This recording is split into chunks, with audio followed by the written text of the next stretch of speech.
Hello,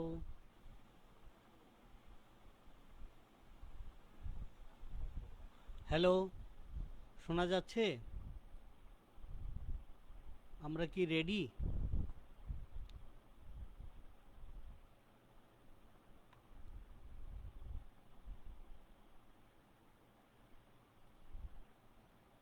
hello, hello, live আসলো এখন। Hello,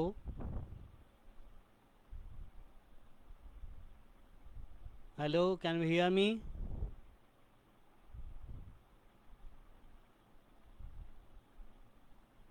একটু লিখে জানাবেন।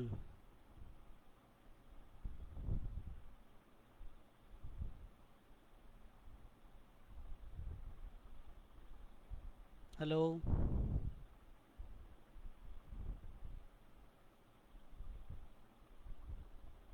হ্যালো,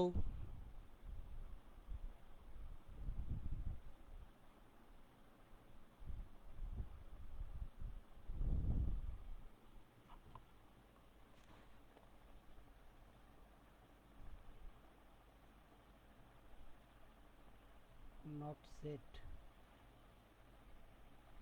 হ্যালো, শোনা যাচ্ছে? হ্যাঁ, শোনা যাচ্ছে। Okay, thank you very much. তাহলে আমরা সময় নষ্ট না করে আমরা বোধহয় শুরু করতে পারি। শুরুর আগেই আমি ক্যালকাটা ইউনিভার্সিটির student association, history student association যারা আয়োজন করেছে এবং আমাকে কথা বলার সুযোগ দিয়েছে, আমি ওদের প্রতি কৃতজ্ঞতা জানাই। আর আমি কিছুদিন ফলো করছিলাম, আমার খুব ভালো লাগছিল এবং সবসময় আমার আমার এবং আমাদের অনেকেরই নিশ্চয়ই তারুণ্যকে নিয়েই বড় ভরসা। এবং এই যে ক্যালকাটা ইউনিভার্সিটির কত জন তরুণ এই চমৎকার একটা আয়োজন করে আমাদের আরেকবার জানিয়ে দিল যে তরুণ শক্তি এখন অনেক কিছু ভাবে, এখনও সমাজের সুন্দর সমাজ তারা তৈরি করতে চায় এবং একটা জ্ঞানভিত্তিক সমাজের প্রয়োজনও তারা অনুভব করে। সে কারণেই তারা এত সব আয়োজন করছে। এই আয়োজন তো শুধু শুধু হয় না, তাদের তাগিদ থেকে করছে এবং শ্রম, নিষ্ঠা, অর্থ অনেক কিছুই তার সাথে সংযোগ আছে। তারুণ্য এগুলো ভ্রুক্ষেপ করে না বলেই ওরা এইসব চমৎকার আয়োজন করে যেতে পারছে। আমার যথেষ্ট কৃতজ্ঞতা জমা আছে ওদের জন্য, আমি সেটা এই সুযোগে প্রকাশ করলাম। আজকের যে আলোচনার বিষয়বস্তু আপনারা সবাই জানেন, আমরা সুলতানি যুগের মরমী ধারা নিয়ে কথা বলবো এবং মনে করছি বর্তমান সময়ে এ ধরনের আলোচনার একটা যৌক্তিকতা আছে, প্রয়োজনীয়তা আছে। শুরুর আগে সুলতানি যুগের একটা ছোট্ট পরিচয় আমি মনে করি দেয়া দরকার আছে। আসলে একটি সমস্যা দেখা দিচ্ছে ওয়েস্ট বেঙ্গলে তো বটেই, এইখানেও, আমাদের এখানেও যে মধ্যযুগ চর্চাটা কমে যাচ্ছে কেন যেন। মধ্যযুগ এবং প্রাচীন যুগ চর্চাটাও একটু কমে যাচ্ছে গবেষণার ক্ষেত্রে আমি বলছি। এবং সম্ভবত এই ধরনের গবেষণায় যে সূত্রগুলো ব্যবহার করতে হয় একটু শ্রম, মেধা সাপেক্ষ, খুব সহজে ভাষার ব্যাপার আছে, মুদ্রা, শিলালিপি পড়ার ব্যাপার আছে, তা থেকে তথ্য সংগ্রহের ব্যাপার আছে, স্থাপত্য কলাগুলো বিশ্লেষণের ব্যাপার আছে। ফলে একটু যেন অনায়াসে যেদিকে বিচরণ করলে সহজে লক্ষ্যে পৌঁছা যায়, সেই কারণেই এই চর্চাগুলো এখন কমে যাচ্ছে। কিন্তু আমাদের বর্তমানকে জানার জন্য এবং এগিয়ে চলার জন্য এই প্রত্যেকটা ধাপ অতি জরুরি। এবং আজকের যে আলোচনার বিষয় আমি মনে করি সেটা হয়তো আলোচকের গুণের অভাবে তেমনভাবে প্রতিফলিত নাও হতে পারে, কিন্তু বিষয়বস্তুগুলো খুবই জরুরি।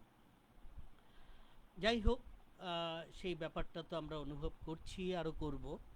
তো তার আগে আমি সুলতানি যুগের পরিচয়টা দিয়ে নিই, কারণ আমি লক্ষ্য করেছি অনেকের মধ্যেই একটু অস্বচ্ছতা, একটু অবস্কিউরিটি কাজ করে।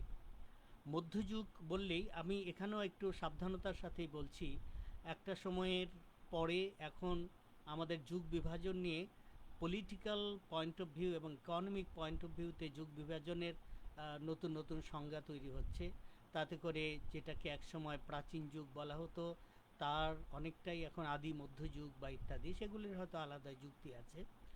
আমার এই আলোচনার প্রয়োজনে আমি মনে করি এইটুকু বলা ভালো, কোনো যুগ নিয়ে মাতামাতির দরকার নেই, কিন্তু একটি বড় পরিবর্তন তো বাংলার এবং ভারতের ইতিহাসে ঘটেছে। যে সময় পর্যন্ত আগে আমরা প্রাচীন যুগ বলতাম, যেটি এখন অনেকে বলি, সেটা হচ্ছে, ধরি একেবারে আদি সময়ের ঘটনাগুলো বাদও দিই, পাল এবং সেন রাজত্বের সময়কালগুলো ধরি, আমাদের এখানে পাল যুগের পাশাপাশি আবার ইস্ট বেঙ্গলে চন্দ্রবংশ দেববংশের শাসনও ময়নামতি রিজিয়নে হয়েছে। যাই হোক, একটা বড় সময়কাল ছিল বৌদ্ধ শাসন যুগ, আর পরেরটি সেন আমল, সেটাকে আমরা বলছি যে হিন্দু শাসন যুগ। কারণ প্রাচীন এবং মধ্যযুগ বা এই ধারাগুলোতে ধর্ম প্রাধান্য ছিল সমাজ ব্যবস্থায়, রাজনৈতিক ব্যবস্থায়, ফলে ধর্ম বিচ্ছিন্ন করে বলাটা খুব ডিফিকাল্ট, তাহলে অনেক সূত্রই বোঝা যাবে না। কি এটা এখানে কি একটু চলে গেল নাকি বুঝতে পারছি না। Sorry, are having trouble.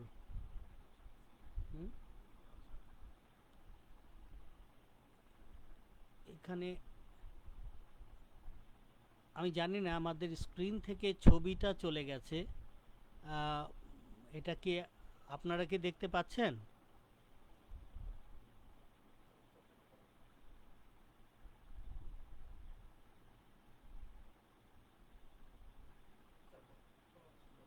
Hello, তাহলে আমি বলে যাই, ছবিটা হয়তো কোনো কারণে চলে গেছে।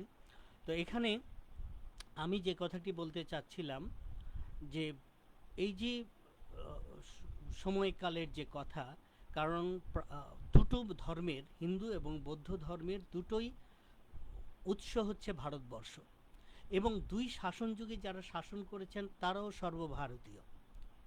ফলে সমাজ সংস্কৃতির জীবন ব্যবস্থায় একটা অভিন্ন ছন্দ কাজ করেছে কোনো না কোনোভাবে। কিন্তু ১৩ শতকের শুরুতে যখন বহিরাগত মুসলমান সুলতানরা, প্রথম দিকে যারা আসছেন তারা সুলতান, পরে যারা এলেন তারা মুঘল, এটা আমরা জানি। সুলতানরা যখন এলেন তখন তারা কিন্তু নতুন অভিজ্ঞতা নিয়ে এলেন, তাদের নিজস্ব জীবন দর্শন, রাজনৈতিক দর্শন, অর্থনৈতিক চিন্তা, সেগুলো নিয়ে এলেন। তার সাথে স্থানিক যে চিন্তাগুলো, তার সাথে কখনো কখনো মিশ্রণ ঘটলো, ফলে একটা পরিবর্তন তো বটেই মোটা দাগে দেখা যাচ্ছে। ফলে এই যুগটাকে এই জন্য আমরা আগে থেকে, যেটাকে মধ্যযুগ বলা হতো, আমাদের তাও দরকার নেই। এই যে দীর্ঘদিন ৬০০ বছরের বেশি সুলতান এবং মোগলরা শাসন করলো, এটা শাসন ক্ষমতায় তখন মুসলমানরা, যারা বাইরে থেকে এসেছে, সাথে একটি নতুন ধর্ম ইসলাম। ফলে একটা অনুমান করা যায় যে একটা কিছু রূপান্তর ঘটছে, এবং সেখানে দ্বন্দ্ব সংঘাতের উপস্থিতি হতে পারে, আবার সুসম্পর্কের অবস্থানও থাকতে পারে। সে যাই হোক, সেগুলো আমরা বিবেচনা তো আমাদের আলোচনায় চলে আসবেই। তো এখানে আমরা যেটা দেখছি যে সুলতানি যুগটাকে যেটা বড় করে আমরা বলি ১৩ শতকের সূচনা থেকে শুরু করে এটা ১৮ শতকে ১৭ শতকের শুরুর দিক পর্যন্ত যদি আমরা প্রলম্বিত করি তাহলে বেশি হয়ে যায়, কিন্তু তার চেয়েও আরেকটু কমিয়ে আনলেও অন্তত ১৫৭২ পর্যন্ত আমরা একটা সময়কাল দাঁড় করাতে পারি। তার মধ্যে আবার প্রথম পর্ব বখতিয়ারের মধ্য দিয়ে যে যাত্রা শুরু হলো, এটা ধীরে ধীরে, একদিনে নয়, ধীরে ধীরে শাসন বিস্তৃত হতে থাকে বাংলায়, মুসলমান শাসন, এবং ১৩৩৮-এ এসে একটা স্বাধীনতা ঘোষিত হলো সোনারগাঁয়ে। এর আগে অনেকে স্বাধীনতা ঘোষণা করেছেন কিন্তু টিকতে পারেননি দিল্লির মুসলমান সুলতানদের আক্রমণে। এবার দিল্লির মুসলমান সুলতানরা সোনারগাঁয়ের স্বাধীনতা ১৩৩৮-এ আর তারা হারাতে পারেনি, স্বাধীন রয়ে গেল, এবং ধীরে ধীরে পুরো বাংলা একটি একক স্বাধীন সুলতানি শাসন। এই স্বাধীনতা হচ্ছে দিল্লির সুলতানদের বিরোধিতা করে বাংলায় একটা ভিন্ন স্বাধীন সুলতানি যুগ শুরু হলো, এবং সেটা পুরো বাংলাকে এক করলেন শামসুদ্দিন ইলিয়াস শাহ বলে একজন, যিনি যাত্রা শুরু করেছিলেন স্বাধীনতার 1342-এ এবং যেটা পূর্ণ স্বাধীনতা অর্জন করলেন সোনারগাঁ জয়ের মধ্য দিয়ে 1352 কি 53-র দিকে। তাহলে এইভাবে আমরা মোটামুটি দেখতে পাচ্ছি যে আমাদের এই বাংলার ইতিহাসের একটা রূপান্তরের ধারা তো তৈরি হবে। এই সময়ের মধ্যে আবার দুটো সময়কাল আমরা বলবো। গঠন পর্বের পরে 1338 থেকে 1538, এই 1338 থেকে 1538 200 বছর ছিল কমপ্লিটলি স্বাধীন সুলতানি যুগ। এটাকে আমরা বলি স্বাধীন সুলতানি যুগ। এবং বাংলার যতটা উন্নয়ন ঘটেছিল চূড়ান্তে পৌঁছেছিল এই স্বাধীন সুলতানি যুগে। এর একটা বড় কারণ হচ্ছে সুলতানরা বহিরাগত, কিন্তু এখানে এসে কর্মভূমিকায় যেন বাঙালি হয়ে গেছেন, কারণ তারা কেউ স্বদেশে ফিরে যাননি। কলোনিয়াল শাসকদের মতো এখানকার দ্রব্য সামগ্রী স্বদেশে পাঠানো নি, এবং এখানেই মারা গেছেন, এখানেই তাদের সমাধি আছে।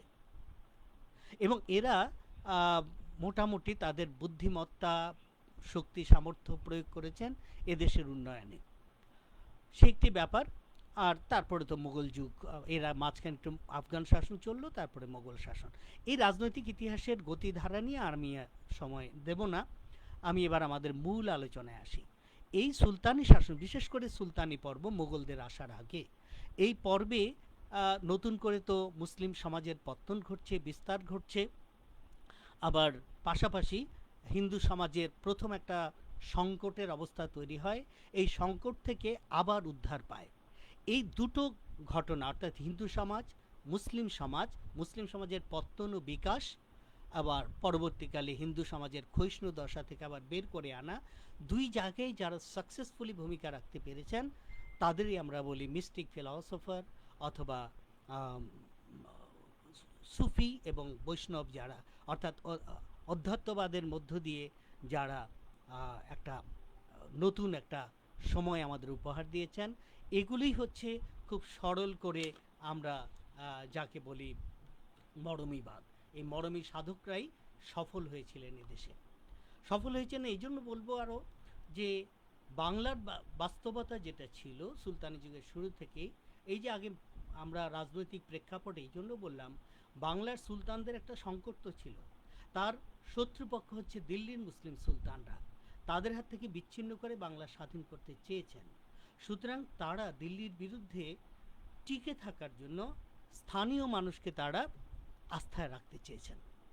যে কারণে আমরা দেখব ইতিহাসের দৃষ্টিতে যদি বলি, তাহলে নিজেদের এক ধরনের প্রশাসনিক এবং রাজনৈতিক কৌশল অবলম্বন করতে হয়েছে।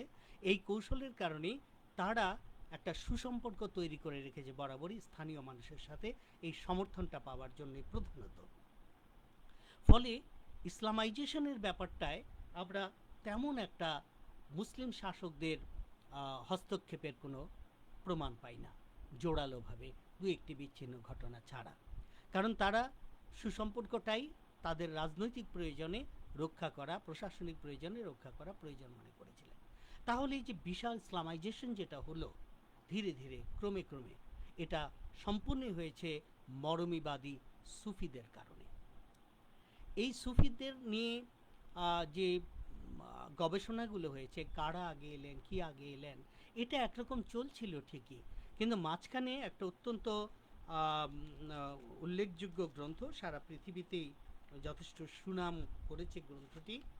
এটা হচ্ছে আমরা রিচার্ড এম ইটনের বইটির কথা বলছি।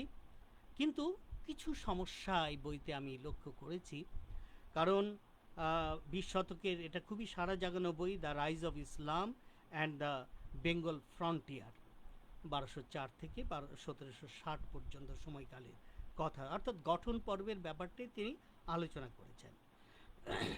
ইটন মুসলিম শাসনপূর্ব বাংলায় ইসলাম আগমন প্রসঙ্গে তেমন একটা ধারণা তিনি তার গ্রন্থে রাখেননি। তাতে অনেকে মনে করছেন সম্ভবত সেই সময়টায় ইসলামাইজেশনে যারা ভূমিকা রেখেছেন, সুফি হন বা যেই হন, এটা মুসলিম শাসন পত্তনের পরে। কিন্তু প্রকৃত অর্থে কি তাই? বিশেষ করে আমরা এরও আগে অত্যন্ত উল্লেখযোগ্য গ্রন্থ প্রফেসর এনামুল হকের পিএইচডি থিসিস যেটা ছিল a history of Sufism in Bengal, এই বইটিতে আনুপূর্বিক সুফি আগমন তার বিস্তার সম্বন্ধে কথা আছে। তার আগে তিনি বাংলায় একটি ছোট্ট বই লিখেছিলেন, বঙ্গে সুফি প্রভাব। কিন্তু মুশকিলের ব্যাপার হচ্ছে ইটন তার গ্রন্থে যে তালিকা রেখেছেন সেখানে হিস্ট্রি অফ সুফিজম ইন বেঙ্গলের কোনো নেই, প্রকাশ নেই, অর্থাৎ তিনি এটা ব্যবহার করেছেন তেমন বুঝতে পারছেন, যেহেতু লিস্টে তিনি দেননি। আরও একটি সমস্যা ছিল, ইটনের বই পড়লে আমরা দেখব যে তিনি মুদ্রা শিলালিপির মতো অরিজিনাল সোর্সগুলোকে তেমন ব্যবহার করতে পারেননি, হয়তো টেকনিক্যাল কারণে। আর একটা অত্যন্ত গুরুত্বপূর্ণ, মধ্যযুগের এই সময়টা, সুলতানি যুগের এই সময়টাকে আমাদের জানতে হলে, কারণ আমাদের বুঝতে হবে আমাদের সমকালীন প্রাচীন এবং মধ্যযুগেরও বাংলার সমকালীন কোনো ইতিহাস গ্রন্থ লেখা হয়নি। ফলে একটা ভীষণ সংকট ছিল, বিশেষ করে সামাজিক, সাংস্কৃতিক, অর্থনৈতিক ইতিহাস লেখার। এই সময় আমাদের কিছু কিছু সোর্সকে অবলম্বন করতেই হয়েছে, এবং তাকে আমরা সরল কথায় প্রত্নতাত্ত্বিক সূত্র বলতে পারি, এবং সেই প্রত্নতাত্ত্বিক গবেষণাগুলো হয়েছে অত্যন্ত সাম্প্রতিক কালে। ফলে অনেক দিন থেকে আমাদের সামাজিক, সাংস্কৃতিক ইতিহাস চর্চাটা একটা বদ্ধ অর্গলের ভিতরেই ছিল। এখানে আমরা দেখতে পাচ্ছি যে এই শাসন যুগে এসে আমরা সুলতানদের সময়ে যে তথ্যগুলো পাচ্ছি, এই সমস্ত তথ্য তার এবং তার আগে ব্যাকগ্রাউন্ড, এগুলোর জন্য আমাদের কিন্তু সমকালীন সাহিত্য আমাদের সহযোগিতা করছে, এবং মুদ্রা শিলালিপিও আমাদের কিছুটা সহযোগিতা করছে। এই সূত্রগুলো ব্যবহার না করতে পারায় একটা ছোট্ট গ্যাপ রিচার্ড ইটনের বইতে রয়েই গেছে। এই কারণে তিনি পরবর্তী সূত্রগুলো থেকে মুসলিম শাসন প্রতিষ্ঠার পরে যে সুফি আগমন ঘটেছে তা নিয়ে তিনি আলোচনা করেছেন। কিন্তু আমরা একটু এই সমস্ত প্রত্নতাত্ত্বিক সূত্রগুলোকে ধারণ করে সেই সূত্রগুলোকে আমরা সামনে রেখে বিশ্লেষণ করে যে তথ্যগুলো পেয়ে যাচ্ছি, তাতে দেখা যাচ্ছে যে মুসলিম শাসন পত্তনের আগেই, অর্থাৎ 11 শতক থেকে সুফি আগমন আমরা দেখতে পাচ্ছি, এবং তাতে অন্তত 3 জন সুফিকে শনাক্ত করা যায় যারা 11 শতক থেকে 11 শতকের মাঝপূর্ব থেকে পূর্ব বাংলায় প্রবেশ করেছেন। স্পেশালি আমি পূর্ব বাংলার কথাই বলছি, তারপরেও পশ্চিম বাংলার অন্যান্য অংশেও ধীরে ধীরে সুফি আগমন ঘটে। পূর্ব বাংলায় আমরা প্রথম 1155 তারিখটি নিশ্চিত করা গেছে। শাহ সুলতান রুমি এসেছেন নেত্রকোনায়, মদন, এখানে এখনও তার সমাধি আছে, বিপুল লোক সমাগম হয় ইত্যাদি। তিনি সেখানে এসেছিলেন, সেটা সেন রাজত্বের বাইরে ছিল, কোচ রাজাদের অধীনে এই অঞ্চল। আর দ্বিতীয় সুফি যিনি এলেন একেবারে সেন রাজধানীতে বিক্রমপুরে, তিনি বাবা আদম শহীদ। কিন্তু শুরুতেই রক্ষণ সেনের বাবা বল্লাল সেনের আক্রমণে তিনি নিহত হয়েছেন, এই জন্য শহীদ। তার সমাধি এখনও বিক্রমপুরের রামপালে আছে। কিন্তু একটা লেসন হয়ে গেছে তাতে, যে সেন রাজত্বের সামনে, তার অ্যাডমিনিস্ট্রেশনের সামনে সুফিরা এসে ধর্মপ্রচার করা তাদের খুবই কঠিন হবে। এরপর থেকে সুফিরা ছড়িয়ে পড়তে থাকেন ধীরে ধীরে বাংলার প্রত্যন্ত অঞ্চলে। তৃতীয় যে সুফি পাচ্ছি একেবারেই মুসলিম শাসন পত্তনের প্রারম্ভিক পর্যায়ে, তখনও বগুড়ার মহাস্থানগড় এই অঞ্চলে মুসলিম শাসন এই পর্যন্ত আসেনি। এখানে মহাস্থানগড় যেটি প্রত্নতাত্ত্বিক অঞ্চল, সেই গড়ের উপরে অনেকগুলো আর্কিওলজিক্যাল সাইট আছে। তার দুটোর একটা হচ্ছে যে শাহ সুলতান বলখি মাহি সাওয়ার বলে একজন সুফি, তিনি 13 শতকের শুরুতে এখানে এসেছিলেন। ফলে তাকে আমরা তার সমাধি সেখানে এখনও আছে। আর তার খুব কাছাকাছি আরেকটি প্রত্নতাত্ত্বিক সাইট গভর্নমেন্টের প্রত্নতাত্ত্বিক অধিদপ্তর সংরক্ষণের তালিকায় আছে, সংরক্ষণ করে রেখেছে। সেটা হচ্ছে রাজা পরশুরামের বাড়ি। রাজা Parashuram, he was the last Hindu king of Mahasthangarh. তাহলে লোকাল যে ছোটোখাটো স্থানীয় শাসক ছিলেন তারা বিভিন্ন জায়গায় ছিলেন, এবং তার সাথে যুদ্ধ করতে হয়েছে মাহি সাওয়ারের, এবং তারপরে তিনি এখানে মুসলিম শাসন নয়, তিনি তো শাসক নন, মুসলিম সমাজ পত্তনের প্রথম কাজটি তিনি করেছিলেন। অতঃপর মুসলিম পাওয়ার চলে এলো, ধীরে ধীরে বিস্তার লাভ করলো, এবং তখন সুফি আগমনটা অনেক বেড়ে গেল এবং ধর্মপ্রচারের যাত্রাটাও শুরু করলো। কিন্তু এই মরমীবাদীদের যে ধর্মপ্রচারের ধারা, এটা হচ্ছে খুব জরুরি বোঝা। কারণ বাংলায় যে সুফিরা এসেছেন তাদের প্রধান ধারাটি হচ্ছে একেবারে নির্বিবাদী সুফি, যারা আল্লাহর প্রতি ভালোবাসা এবং মানুষের প্রতি ভালোবাসা এই স্লোগান নিয়ে তারা এসেছিলেন। কিছু সংখ্যক সুফির পরিচয় পাই যারা সুহরাওয়ার্দী তরিকার সুফি। এই সুফিদের ওয়ারিয়র সুফিও বলা হয়। তারা আবার বলপূর্বক ধর্মপ্রচার করেছেন এমন প্রমাণ পাওয়া যায় না, তবে তাদের আগমনে বাধা সৃষ্টিকারী স্থানীয় যে হিন্দু রাজারা ছিলেন তারা বাধা দিলে তারা তাদের সাথে যুদ্ধ করেছেন। এদের সংখ্যা খুব হাতে গোনা, ৩-৪ জনের বেশি নাম পাওয়া যায় না, বা আরও ২-১ জন বেশি হতে হতে তাদের প্রমাণ পাওয়া যায় না, কিন্তু তারা শহীদ হয়েছেন এরকম প্রমাণ পাওয়া যায়। তো এই হচ্ছে মোটামুটি সুফিদের একটা প্রধান চরিত্র। এবং তারা এসে কেন সফল হলেন? তাহলে প্রথমত তারা নির্বিবাদী, তাহলে মানুষ সহজে তার ধর্ম পরিবর্তন করতে চায় না। বিশেষ করে ধর্ম খুবই একটা শক্ত সাংস্কৃতিক একটা বিষয়। কিন্তু তারা তো করছেন, তাদের উপর চাপ সৃষ্টি হচ্ছে না, তারপরেও তারা করছেন। এটাকে যখন ব্যাখ্যা করি তখন দেখা যায় যে এটা প্রধানত ফর দেয়ার বেটার শেল্টার, এটা আমরা বলতে পারি, অপেক্ষাকৃত ভালো আশ্রয়ের জন্য, বেঁচে থাকার জন্য এখানে আসছেন। কেন কথাটা বললাম? আমরা সেন যুগের দিকে ফিরে যাই। সেন রাজারা, আমরা জানি যে বর্ণপ্রথা স্টাবলিশ করেছিলেন বল্লাল সেন, এবং এটা করেছিলেন একটা গুরুতর বিষয় সামনে রেখে। এটা না বুঝলে ধারাটা বোঝা যাবে না। কারণ বাংলার ইতিহাসের প্রাচীনতম ধারা থেকে যদি আমরা যাত্রা শুরু করি, একটা বাঙালির বৈশিষ্ট্য আছে, যেটার প্রথম উৎসটা আমরা ঋগ্বেদ থেকে পাই, যে আর্যরা খুব সহজে যে এখানে বাংলায় প্রবেশ করতে পেরেছে তা নয়। 2000 BC-তে তারা পাঞ্জাবে এসেছে। বাংলায় আসার কথা ছিল অনেক আগে, কারণ তারা যে এসেছে, যদি পরবর্তী যে একটা থিওরি হয়েছে ভারতবর্ষে আর্যদের আগমন, সেটা এখন এস্টাবলিশ না হয়, আমরা আগের ধারাটাকেই ধরে রেখেছি, সেটাও নিয়ে খুব বেশি কথা আমাদের বলার নেই। কিন্তু যেখানেই হোক না কেন, বাংলায় ঢোকার সময় তারা প্রচুর বাঙালির নিন্দা করেছে, অর্থাৎ কেন তাদের দেরি হলো, তারা ঢুকতে চায়নি, এরকম কথা বলেছে। কিন্তু আবার যখন মৌর্য রাজারা বাংলার উত্তরাংশ দখল করে ফেললেন অশোকের সময়, তখন ঠিকই ঢুকে গেল। তার মানে ধরে নেওয়া যায় আগে তারা প্রতিহত হয়েছেন স্থানীয় মানুষের দ্বারা।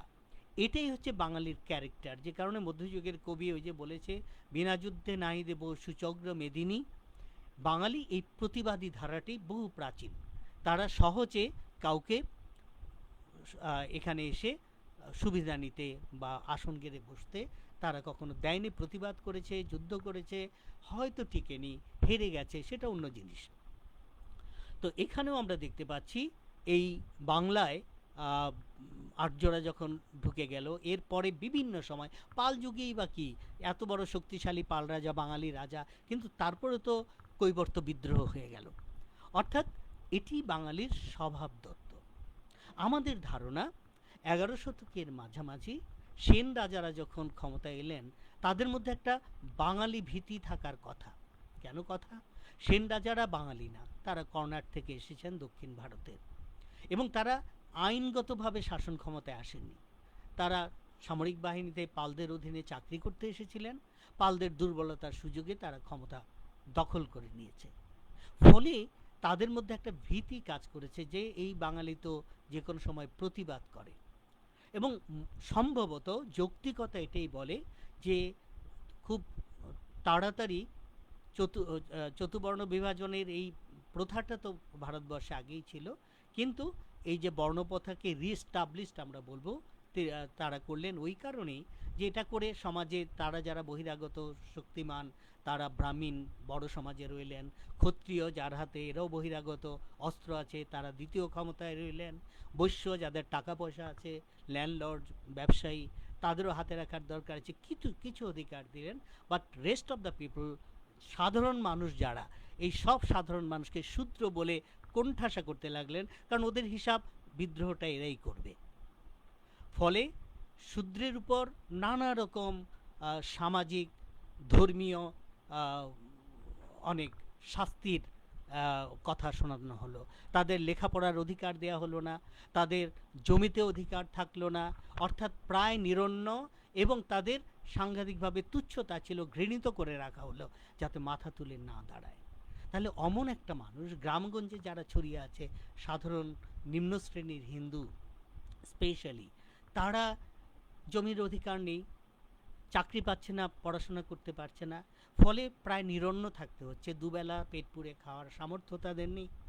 আবার রাষ্ট্র তাদের চিকিৎসার জন্য কোনো হাসপাতালের ব্যবস্থা করেনি, স্থানীয় বদ্যিরা জড়িবুটি দেয়, ভালো হয়তো হয় না, এইরকম একটি দশা, অর্থাৎ জীবন খুবই সংকটাপন্ন। ঠিক ওই রকম একটি সময় যখন সুফিরা এলেন, তারা খানকা স্থাপন করলেন, এবং বলা হয় ওই সময়ের সুফিদের খানকা শুধু তাদের আবাসন নয়, এটি একটি কমপ্লেক্স। এখানে লঙ্গরখানা থাকছে, এখানে হসপিটাল থাকছে, মাদ্রাসা থাকছে, মসজিদ থাকছে, সব কিছু মিলিয়ে। এবং এর অর্থ সংস্থানের প্রশ্নটা আসলে বলা হয় সুফিরা তাদের সাথে যেটুকু ছিল তা দিয়ে তারা শুরু করেন, তারপরে তাদের যে সংখ্যা বাড়তে থাকে ফলোয়ারের, তারা সহযোগিতা করেন, মুসলিম শাসন পত্তনের পরে শাসকদের কাছ থেকে তারা আর্থিক সহযোগিতা পান, এতে করে একটা পূর্ণাঙ্গ খানকা তারা তৈরি করতে পারেন। এবং এগুলোতে দেখা যাচ্ছে ওই নিরন্ন মানুষদের তারা এনে পাশে বসিয়ে তাদের খাবার দাবার দিচ্ছেন, যে অভিজ্ঞতা তাদের ছিল না। কারণ শূদ্র জানতো যে অন্নপাপ ব্রাহ্মণকে প্রায়শ্চিত্ত অযোগ্য অপরাধ ব্রাহ্মণের জন্য, ফলে এটাকে ঘৃণিত করা, যে শূদ্রের ছোঁয়া খাবার ভুলেও যদি ব্রাহ্মণ খেয়ে ফেলে, ফলে এই যে নিজেকে বিষণ্ণ করে ফেলছে শূদ্র, এই সংকটে তার পেটে খাবার নেই, সামাজিক ঘৃণা আছে, এমন একটি সময়ে এই সুফি সাধকরা, যাদের কখনো চিনত না, সুদর্শন দেখতে, যে অঞ্চল থেকে এসছেন তাদের ফিজিক্যাল অ্যানথ্রোপোলজি দিয়ে যদি দেখি সুদর্শনই হবেন, ফলে তাদের আচার আচরণ তাদের আকর্ষণ করতে থাকে। অসুস্থ হলে ওই হসপিটালে হাকিম সাহেবের লোকজন এসে অসুস্থকে ভর্তি করে রাত জেগে সেবা করছেন, সুস্থ করে তুলছেন, এগুলো তাদের আকর্ষণ করে। মাদ্রাসাগুলোর রেফারেন্সে বলা হয় যে এইসব মাদ্রাসায় তারা দরজা খোলা আছে, ধর্ম পরিবর্তনের দরকার নেই, পড়তে চাইলে এসে বসো পড়ো। এই রকম একটা পরিস্থিতির মুখোমুখি প্রজন্ম থেকে প্রজন্ম এত পজিটিভ একটা অবস্থা শূদ্ররা দেখেনি। ফলে এটাকে বলা ভালো যে অপেক্ষাকৃত ভালো আশ্রয়ের সন্ধানে, বেঁচে থাকার আশায় আশ্বাসে তারা কিন্তু সুফির কাছে চলে যাচ্ছেন, এবং তাদের ধর্মান্তরকরণ প্রক্রিয়াগুলো চলতে থাকে। এই মরমীবাদী সুফিরা মানুষের খুব কাছে চলে আসেন বলে দেখা যাচ্ছে যে সমাজেরও কিছু রূপান্তরে তাদের ভূমিকা থাকছে। যেমন আমরা দেখছি যে এই সুফিদের মধ্য দিয়ে প্রথম তো তাদের একটা বড় ইনফ্লুয়েন্স, তারা ইসলামাইজেশনটা অনেকটাই সাকসেসফুলি করতে পারছেন, মুসলিম সমাজের সংখ্যা বাড়ছে, এবং কনভার্টেড মুসলিমের সংখ্যা প্রচুর বাড়ছে, বহিরাগত কিছু মুসলমানও পাশাপাশি থাকছে। কিন্তু একটা উদার সমাজ ব্যবস্থার কথা তারা বললেন। আগের যে আচরণগুলোর কথা আমরা বললাম, সেই সব আচরণে তো এক ধরনের অসাম্প্রদায়িক ধারণা বলবন্ত হচ্ছিল। সেই সাথে আমরা যদি সুফিদের করা মাদ্রাসাগুলোর দিকে তাকাই, অন্তত পূর্ব বাংলায় 5টি মাদ্রাসা প্রত্নতাত্ত্বিকভাবে চিহ্নিত হয়েছে, একটা খনন করে উন্মোচনও করা হয়েছে। একটা হচ্ছে চাঁপাইনবাবগঞ্জ, অর্থাৎ মালদহর খুব কাছাকাছি দারাসবাড়ি মাদ্রাসা, একটি বিশাল মাদ্রাসা বাঘা মাদ্রাসা, রাজশাহী শহরের কাছেই বাঘা মাদ্রাসা। সোনারগাঁয়ে একটা বিশাল মাদ্রাসা আবু তাওয়ামা তৈরি করেছিলেন সেই 13 শতকের সূচনায়, মুসলিম পাওয়ার আসার আগে সেই মাদ্রাসা। নওগাঁতে একেবারে ভারতীয় সীমান্তের কাছাকাছি আমরা দেখছি তকিউদ্দিন আল আরাবি বলে একজন সাধক, এখনও তার সমাধি আছে, সেখানে একটি বড় মাদ্রাসা চিহ্নিত হয়েছে। এই মাদ্রাসাগুলোর কারিকুলাম সম্বন্ধে যে তথ্য পাওয়া যায় সেটা খুব চমৎকার, যে ওই যুগে কতটা অসাম্প্রদায়িক চেতনায় মুসলিম উচ্চশিক্ষা কেন্দ্র মাদ্রাসাগুলো প্রতিষ্ঠিত হয়েছিল। কারণ দেখা যাচ্ছে এই সমস্ত মাদ্রাসা প্রতিষ্ঠার পেছনে সুফিরাই ভূমিকা রেখেছেন, এবং এই লার্নেড সুফিরা তারাই মাদ্রাসার শিক্ষক ছিলেন। এবং এই যে ইসের নওগাঁয়ের মাদ্রাসার কথা শোনা যায় যে এখানে রুকনুদ্দিন আল সমরখন্দি বলে সমরখন্দের একজন বহু ভাষাবিদ পণ্ডিত সুফি, তিনি এখানে কিছুকাল শিক্ষকতাও করেছেন। এবং তার যে রেফারেন্স আমরা পাই যে তিনি যেহেতু বহু ভাষাবিদ পণ্ডিত অর্থাৎ নলেজ সিকার, তিনি একবার খবর পেলেন আসামের জঙ্গলে একজন ব্রাহ্মণ আছে, এটা বইতে আমরা পাই ভোজার ব্রাহ্মণ, হয়তো ভোজা নাম কিনা গড নোজ। তো এই ভোজার ব্রাহ্মণের কাছে একটি বই আছে, এই বইটি অমৃতকুণ্ড নাম, এটা সাংঘাতিক জ্ঞানগর্ভ বই। এই জ্ঞান চর্চায় আগ্রহী রুকনুদ্দিন সমরখন্দি, তিনি সমরখন্দ থেকে এসেছিলেন বোঝাই যায়। তিনি সেই আসামের জঙ্গলে গিয়ে ব্রাহ্মণকে খুঁজে পেলেন এবং সেই বইটি পড়তে চাইলেন। বইটি সংস্কৃত ভাষায় লেখা, তিনি তখনও সংস্কৃত জানতেন না। বইটি পড়ার জন্য তিনি সংস্কৃত শিখলেন।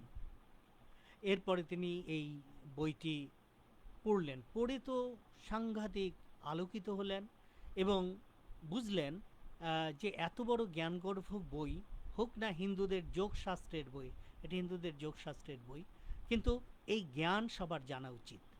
ওই রকম একটা অ্যাটমসফিয়ার ছিল, আমাদের ভাবতে হবে এই মধ্যযুগের সূচনা পর্বে বা সুলতানি যুগের সূচনা পর্বে। তো এই বইটি তিনি আরবি ফার্সিতে অনুবাদ করলেন, কয়েকটা কপি করলেন, তখন তো ম্যানুস্ক্রিপ্টের যুগ, এবং কপি করে তার দেশ সমরখন্দে পাঠালেন, পারস্যে পাঠালেন, এবং তিনি তার মাদ্রাসায় পাঠ্যতালিকার অন্তর্ভুক্ত করলেন। চিন্তা করুন, মাদ্রাসার পাঠ্যতালিকায় হিন্দু যোগশাস্ত্রের গ্রন্থ সেখানে যুক্ত করা হলো।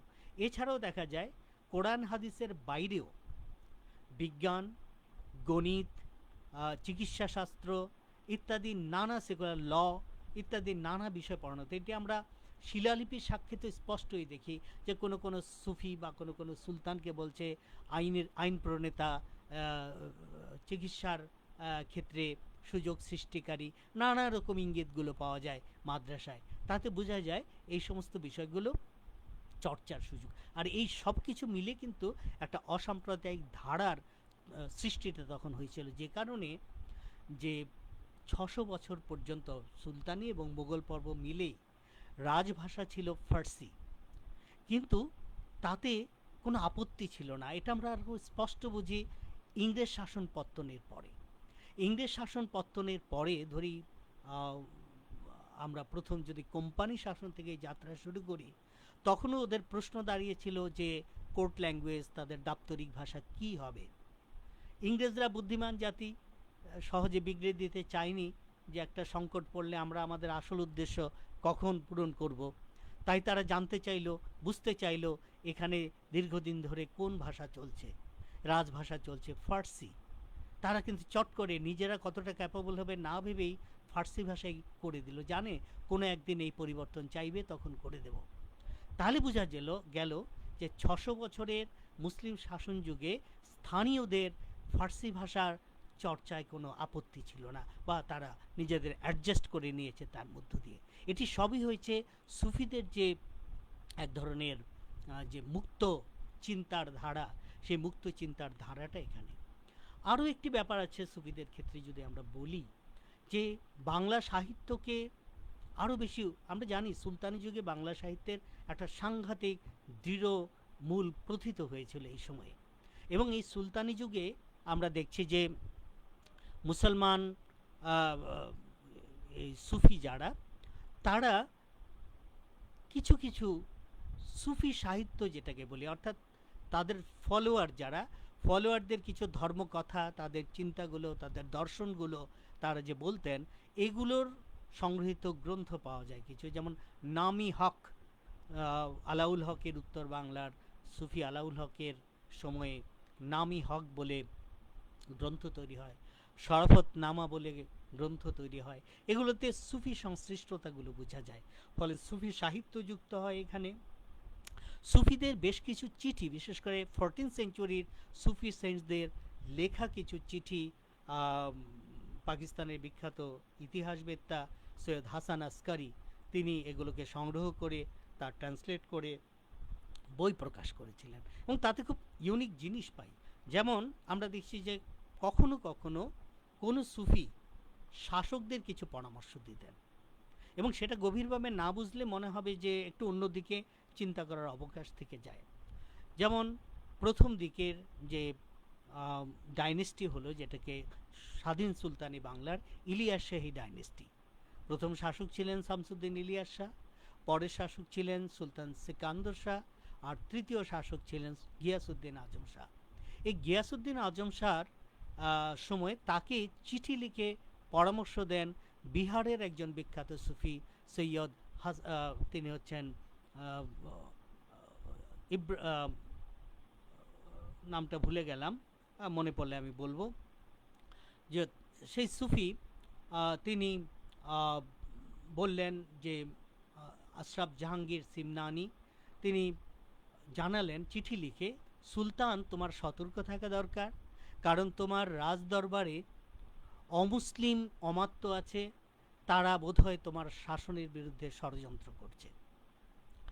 এই কথাটি খুব একটা আমলে নেননি সুলতান। আমলে না নেওয়ার কারণ আছে, সুলতানরা যে সহজ সম্পর্ক তৈরি করেছিলেন অমুসলিম শাসকদের, যে কারণে উচ্চ পদগুলোতে প্রচুর আমরা হিন্দু দক্ষ হিন্দু জনবল আমরা সেখানে থাকতে দেখি এবং এইসব কারণে আমরা দেখতে পাচ্ছি যে খুব একটা গা করেননি তিনি। কিন্তু আমরা ইতিহাসে কি দেখি, আজম শাহ মারা যাওয়ার পরে তার যোগ্য উত্তরাধিকারী না থাকার সুযোগে রাজা গণেশ তার অমাত্য তার অভ্যুত্থান ঘটে এবং তিনি খুব বেশি দিন টিকতে পারেননি, কিন্তু 2 বছর 2.5 বছর তিনি ছিলেন, তার ছেলে ছিল। এইভাবে একটি অভ্যুত্থানের একটা চেষ্টা কিন্তু হয়েছিল। তাতে বোঝা যায় সুফিদের দেখাটা ছিল ঠিক এবং তারা তো দেবেনই, একজন মুসলিম সুফি মুসলিম রাজ্য ইসলামী রাজ্যে বিপন্ন হতে থাকলে এটাও তিনি দায়িত্বের অংশ মনে করে পরামর্শগুলো দিয়েছেন। তাহলে রাজনীতিতেও তাদের কিন্তু কিছু অংশগ্রহণ ছিল আমরা দেখতে পাচ্ছি। এছাড়াও কিছু চিঠি পাওয়া যায় আর তাদের শিষ্যদের কাছে লিখেছেন নানা রকম পরামর্শ দিয়ে, সেগুলোতে আমরা ইতিহাসের কিছু কিছু উপাদান খুঁজে পাই। সুফিরা মোটামুটি তারা যেভাবে তাদের চর্চাগুলো করেছেন, এই সব চর্চার মধ্য দিয়ে সুফিদের মধ্য দিয়ে আমরা কিন্তু দেখতে পাচ্ছি যে সুলতানি যুগে ইসলামী শাসনের যে ধারাবাহিকতা, এই ধারাবাহিকতায় বা ইসলামাইজেশনের ধারাবাহিকতা যদি বলি, ধর্মান্তরকরণের ধারাবাহিকতা, সেই ধারাবাহিকতা নিশ্চয়ই উত্তর ভারত এবং তার চেয়েও বেশি বহির্বিশ্বে যে ইসলামাইজেশনের প্রসেস ছিল তার চেয়ে ভিন্ন ছিল। এখানে একটা প্রেমহীন সমাজ যেটা সেন রাজারা তৈরি করেছিলেন, এই প্রেমহীন সমাজে নতুন প্রেমবাণীর বিজয় হয়েছিল এবং প্রেমের বিজয়ের মধ্য দিয়ে কিন্তু ইসলামী যে সমাজ ব্যবস্থার একটা দ্রুত পত্তন ঘটে। এর সাথে যুক্ত করি আমি দ্বিতীয় মরমীবাদী যে ধারা, যেটা শ্রী চৈতন্যের নব্য বৈষ্ণব আন্দোলন, তারকেই আমরা সমন্বয় করতে চাই যে একটার সাথে একটার সম্পর্ক কত গভীর। হিসেব করি যদি 13-11 শতক থেকে একটু একটু করে সুফি আগমন শুরু হয় আর চৈতন্যের উত্থান 16 শতকের শেষে, তার কর্মময় জীবন আরও এগিয়ে যায় 17 শতকের শুরুর দিকে। চৈতন্যদেব তার যে এই যে সময়কাল, তার উত্থান পর্যন্ত প্রায় 500 বছরের মতো সময়কাল। এই 500 বছরে রাজক্ষমতা হারিয়েছে ব্রাহ্মণ সেন রাজারা এবং তারা এখন ওই ক্ষমতা হারিয়ে নিজ সমাজের অর্থাৎ হিন্দু সমাজের সমাজপতি হয়ে বসেছেন। তারাও চেষ্টা করেছেন ইসলামাইজেশনের গতি, সুফিদের এই গতিকে রুদ্ধ করার জন্য, কিন্তু তাদের যে পদ্ধতি ছিল সেই পদ্ধতি ছিল পীড়নমূলক, অর্থাৎ সুফির কাছে গেলে, মুসলমানের কাছে গেলে আরও শাস্তি। এমনিতে তো শাস্তিতে জর্জরিত, কিন্তু তার পাশাপাশি তার অর্থনৈতিক চাহিদা পূরণের কোনো চেষ্টা নেই, পেটে অন্ন নেই, কিন্তু শাস্তির ভয় ক্রমে বাড়ছে। এতে করে কিন্তু তারা সফল হতে পারেননি, অর্থাৎ ইসলামের গতিরোধ তারা করতে পারেননি। সুফি খুব কালক্রমে খুব আপন হয়ে যাচ্ছে সাধারণ মানুষের, অর্থাৎ বেঁচে থাকার একটা আশ্বাস পাচ্ছেন। আরও দু একটি জিনিস আছে সাংস্কৃতিক দিক, এটাও এড়ালে চলবে না। সুফিরা তাদের যে খানকা, সেখানে দুটো প্র্যাকটিস করতেন। এটা অমুসলিম জনসাধারণ যারা সুফির কাছে যাচ্ছে তাদের আকৃষ্ট করেছে। একটা হচ্ছে হালকা, আরেকটি হচ্ছে সামা। হালকা হচ্ছে জিকির, ঈশ্বরের নাম জপ, সেটা বিভিন্ন নামেই আল্লাহর নাম জপ করছে, এটাও একটা সবাই একসাথে মিলে, এটার একটা আকর্ষণ ছিল। আর সামা হচ্ছে পারস্য থেকে যে ধারাটা এলো, অর্থাৎ সেটা হচ্ছে সঙ্গীত, ঢোল করতাল মৃদঙ্গ মন্দিরা বাজিয়ে নেচে নেচে ঈশ্বরের কাছে নিজেকে সমর্পণ করার গান, যে গানের কথাগুলো শুনলে মনে হয় ঈশ্বরের কাছে নিজেকে সমর্পণ করতে চাচ্ছেন। এটাও ভীষণ আকৃষ্ট করে সুফি ধারায়। দেখা যাচ্ছে ইসলামী যারা মুসলিম হচ্ছে আসছে বা যারা আসছে খানকায়, তাদের আকর্ষণ করে। এটা একটু মনে রাখার জন্য বললাম, কারণ চৈতন্যের সময় এর একটা যৌক্তিকতা কাজ করবে। তাহলে হিসেব করে নিই যে যদি ব্রাহ্মণরা ফেল করে থাকে ইসলামাইজেশনের গতি রোধ করতে, তাহলে 500 বছর তো কম কথা নয়, কত কত প্রজন্ম চলে গেছে এবং ধর্মান্তরকরণ চলছে। ফলে হিন্দু সমাজ একটা ক্ষয়িষ্ণু দশায় এসে দাঁড়িয়েছিল এই সময়ে, যে ক্ষয়িষ্ণু দশা থেকে উদ্ধার করার জন্য তেমন কাউকে পাওয়া যায়নি, বরঞ্চ ভুল পথে হেঁটেছেন ব্রাহ্মণরা। ঠিক এইরকম একটি অবস্থায় ব্রাহ্মণ পরিবারের ভেতর থেকেই নদিয়াতে জন্ম নিলেন শ্রী চৈতন্যদেব। পরে তার চেতনা আশায় আমরা চৈতন্যদেব বলছি। নিমাই হিসাবে তার যাত্রা শুরু, নিমাই, গোড়াচাঁদ, নানাভাবে বাংলা সাহিত্যে তাদের আমরা দেখি। চলচ্চিত্রে দেখে 60-এর দশকে আমাদের দেশে পাকিস্তান আমলে নিমাই সন্ন্যাসী বলে একটা ফিল্মও হয়েছিল। তার একটা বিস্তারিত প্রভাব। এই চৈতন্যদেবের উত্থান এবং একটা সময় তিনি যখন টোল পণ্ডিত হলেন নবদ্বীপের, তখনই তার মধ্যে নতুন চেতনা অর্থাৎ যুক্তি খুঁজে পেলেন, কেমন করে কেন ব্রাহ্মণরা এত চেষ্টা করেও ইসলামাইজেশনকে রোধ করতে পারছে না, কেনই বা সাধারণ হিন্দু আশ্রয় নিচ্ছে সুফির কাছে গিয়ে ধর্মান্তরিত হচ্ছে। এই কেনর উত্তরটা কিন্তু এবার তিনি পেয়ে গেলেন। কিছুই না, এটা খুবই একটা স্বাভাবিকভাবেই বিষয়টি বিশ্লেষণে চলে আসে যে ওই যে প্রেমহীন সমাজে প্রেমের আস্বাদন, আহ্বান, এটা হচ্ছে সবচেয়ে বড়। তার মানে কি, তিনি বুঝলেন যে তার একটা সংস্কার করতে হবে নিজ ধর্মকে, নিজ সমাজকে, এমন একটা অবস্থা তৈরি করতে হবে মানুষ যাতে স্বেচ্ছায় স্বধর্ম ত্যাগ করে আর অন্য ধর্মে না যায়, এবং এটাই তো মানুষের স্বাভাবিক প্রবণতা। কিন্তু জায়গাটি তিনি তৈরি করে দিলেন। তৈরি করলেন কিভাবে? অনেক বিতর্ক আছে। আমার যেহেতু আমি একটা প্রবন্ধ লেখার চেষ্টা করেছিলাম এই বিষয়ে, সেটা লম্বা হতে হতে এখানে গিয়ে দাঁড়িয়েছে যে ওটা দিয়ে যদি আমি কথা বলি, এই শেষ পর্যন্ত আর এই আলোচনা শোনার কাউকে খুঁজে পাবো না। ফলে সেখানে সমস্ত প্রমাণ, উপাত্ত এগুলো ব্যবহার আছে। তো এই আলোচনায় বোধহয় তার দরকার পড়বে না, যদি কখনো প্রকাশিত হয় সেটা স্পষ্ট হবে। এখানে আমরা দেখছি যে চৈতন্যের এই পুরো সময়কাল জানার আমার উৎস কি। সমকালীন ইতিহাস গ্রন্থ নিয়ে আগেই বললাম, মুদ্রা, শিলালিপি জাতীয় তথ্যেও চৈতন্যকে খুঁজে পাওয়া যাবে না। চৈতন্যকে খোঁজার জন্যে খুব লাকিলি চৈতন্য একটা মহাপুরুষ হিসাবে তার জীবনকাল তৈরি করায়, যা হয় আর কি, মহাপুরুষদের অন্তর্ধানের পরে মারা গেলে তার সহযোগী, তার সাথী যারা ছিলেন, তার শিষ্য যারা ছিলেন, তারা গুরুকে ধরে রাখতে চান, তাদের অভিজ্ঞতায় তাকে যেভাবে দেখেছেন তার জীবনটা ধরে রাখতে চান। বাংলা সাহিত্যে মনে রাখতে হবে চৈতন্য আর মৃত্যুর আগ পর্যন্ত বাংলা সাহিত্যের অনেক ধারা তৈরি হয়েছে, কিন্তু জীবনী সাহিত্য, বায়োগ্রাফিক্যাল লিটারেচার তখনও লেখা হয়নি। ডিউ টু শ্রী চৈতন্য আমরা দেখতে পাচ্ছি যে একটু একটু করে তার পরিকর যারা, তার শিষ্য যারা, তারা তাদের প্রভুর জীবন লিখতে থাকেন। ফলে আমাদের ভাণ্ডারে, বাংলা সাহিত্যের ভাণ্ডারে বেশ কিছু চৈতন্য চরিত কাব্য আমরা পেয়ে যাই। এগুলিতে যথেষ্ট চৈতন্যকে, যদিও সাহিত্যের মতো করে লেখা, ইতিহাসের নিয়ম মেনে হয়তো লেখা না, কিন্তু তারপরেও তার ভেতর থেকে তথ্য বের করে আনার সুযোগ রয়েছে নানা যৌক্তিক প্রমাণগুলো দিয়ে বিচার বিশ্লেষণ করে। এখানে দেখা যাচ্ছে দুটো গ্রন্থ আমাদের খুব বেশি হেল্প করেছে। একটি হচ্ছে চৈতন্য চরিতামৃত, বৃন্দাবন দাস ঠাকুরের চৈতন্য চরিতামৃত কৃষ্ণ দাস কবিরাজের লেখা, আর চৈতন্য ভাগবত বৃন্দাবন দাস ঠাকুরের লেখা।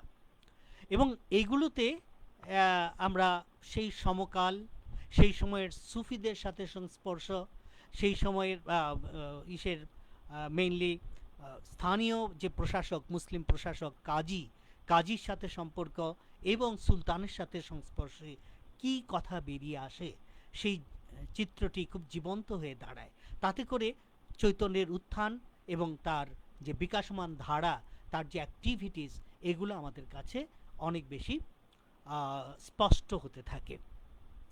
চৈতন্য বিভিন্ন গ্রন্থ থেকে যদি আমরা দেখি যে না, এটা সুকুমার সেন থেকে শুরু করে অনেকেই, দীনেশচন্দ্র সেন অনেকেই লিখেছেন বাংলা সাহিত্যের দৃষ্টিতে তাকে, আবার ইতিহাসবেত্তারাও অনেকে লিখেছেন।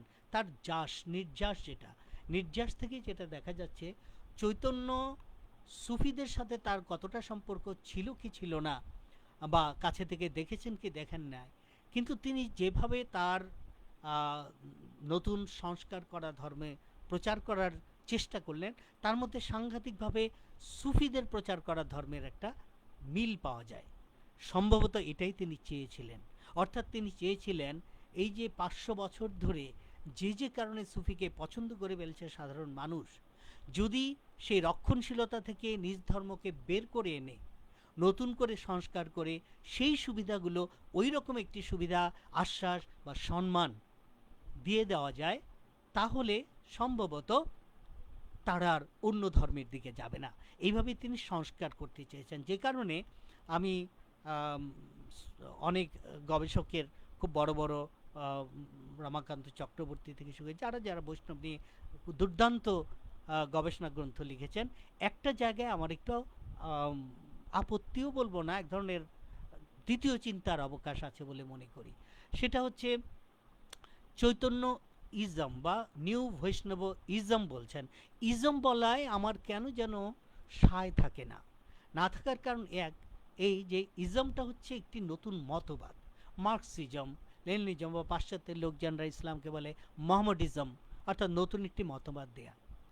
চৈতন্য কি তা করেছিলেন? না, তিনি হিন্দু ধর্মটাকেই রেখেছেন। হিন্দু ধর্মকে তিনি একটা নতুনভাবে তিনি সংস্কার করে আরেকটি গতি আনার চেষ্টা করেছিলেন ওই সময়ের বাস্তবতায়। ফলে এটা একটা সংস্কারই বটে। আবার এই সংস্কার তিনি যে খুব আনন্দের সাথে সহজে করতে পেরেছেন তা না। আনন্দের সাথে বটে হতেই পারে, কিন্তু সহজে না। তার পথ বন্ধুর ছিল, কারণ তার একটা বড় শত্রুপক্ষ হয়ে দাঁড়ায় বর্ণবাদী ব্রাহ্মণরা। কারণ চৈতন্য যেভাবে সরলীকরণ করে ধর্মটাকে উপস্থাপন করছেন, তার বরঞ্চ উল্টোটা প্রচার করেছিলেন ব্রাহ্মণরা। ফলে তাদের অচলায়তন ভেঙে যাবে, এরকম একটি ব্যাপারে চৈতন্যের বিরোধিতা তারা করেছেন। আবার হয়তো এমনও হতে পারে, পরীক্ষার পরে আমরা বুঝব, যে যেহেতু তার কারণে ইসলামাইজেশনের গতি অনেকটা কমে গিয়েছিল, তাহলে মুসলিম শাসক অথবা কাজী এদের কাছ থেকেও তিনি শত্রুতা পেতে পারেন। কারণ ভালোই তো চলছিল, ইসলামাইজেশন হচ্ছে, এই ব্যাটা এসে কমিয়ে দিল, এরকম একটা চিন্তা থেকে। আসলে কি হয়েছিল? দেখা গেল যে চৈতন্য তিনি আলাদা করে মন্দির করলেন। আমরা জানি যে সেন যুগে শূদ্র হিন্দুর, নিম্ন শ্রেণীর হিন্দুর মন্দিরে ঢোকায় বাধা ছিল, আর পড়াশোনায় তো বাধাই ছিল। বলা হতো, আমরা কুলজি গ্রন্থগুলো থেকেও এই তথ্যগুলো পাই, যে সংস্কৃত হচ্ছে দেবতার ভাষা। দেবভাষা প্রাকৃতজন মানে শূদ্র যদি পড়ে তাহলে পাতকের কাজ হবে, অর্থাৎ আসলে পড়তে দেবে না। কারণ যে ধর্মের কথা বলে যে অনাচারগুলো হচ্ছে, এগুলো তো ধর্মের কথা নয়। প্রকৃত ধর্মের কখনো মানবিকতার বাইরে যান, পৃথিবীর যে কোনো ধর্মের ক্ষেত্রে প্রযোজ্য, কিন্তু এগুলো আরোপিত। এই আরোপিত ব্যবস্থার সময় কিন্তু মরমবাদের বিকাশটা ঘটে, ধর্মকে সঠিক জায়গায় নিয়ে আসার জন্য এক শ্রেণী চলে যায়। কেন হয়নি মধ্যযুগের শুরুতে খ্রিস্টান ধর্মে? প্যাপাসি যখন স্ট্রং হলো, পোপতন্ত্র, তখন পোপতন্ত্রে বাইবেলের কথা বলে, বাইবেলকে সামনে রেখে তারা এমন সব কিছু বিধি আরোপ করতে থাকলো যেখানে মানুষ শোষিত হচ্ছে। ইন্ডালজেন্সের কথা তো জানি এক সময় হলো, যে পাপ মুক্তির জন্য সনদ, তার জন্য টাকা দিতে হবে। এইসব কারণেই একটা সময় পেপাসি থেকে বেরিয়ে কিছু সেন্ট যারা শুদ্ধ খ্রিস্টিয়ান লিডার, তারা বেরিয়ে এসে মনাস্টিসিজম ডেভেলপ করলো, অর্থাৎ মঠতন্ত্র প্রতিষ্ঠা করলো, এবং তারা পৃথিবীর নানা জায়গায় ছড়িয়ে পড়লেন এবং সেখানে তারা খ্রিস্টান ধর্ম প্রচার করতে থাকলেন। সর্বত্রই আমরা দেখব একই রকম একটা ব্যাপার চলছে। যেমন ক্রুসেডকে নিয়ে আমরা যে পড়ি, সেখানে ক্রুসেডকে ধর্মযুদ্ধ বলে ফিরে রাখি, সেইভাবে দেখলে তো হবে না। কারণ এটার অন্তর্নিহিত জায়গায় গেলে দেখা যাবে পোপ যে হঠাৎ করে, তার তো বিরাট ক্ষমতা ছিল, ধর্মীয় ক্ষমতা আছে, আবার নতুন গঠিত মধ্যযুগের সভ্যতায় ছোট ছোট গ্রামগুলোতে যখন রাজ্য হচ্ছে, গল অর্থাৎ প্যারিস, ফ্রান্স এবং এরকম রাষ্ট্রগুলি যখন একটু একটু হচ্ছে, ওই রাষ্ট্রের রাজা কে হবেন তাও পোপ করে দিতেন। তার এই বিশাল ক্ষমতা, রাজনৈতিক, অর্থনৈতিক এবং আধ্যাত্মিক, সেই ক্ষমতাগুলোর প্রথম একটা প্রতিহত হলো শার্লামেন, ফ্রান্সের রাজা, গলের রাজা, তার হাতে। তিনি এটা করতে দিলেন না, শাসন ক্ষমতাটা নিজেদের নিয়ে এলেন। এইভাবে যখন ক্ষমতা কমে গেল, তখন তারা ক্ষমতা ফিরে পাওয়ার জন্য চিন্তা করতে থাকলো।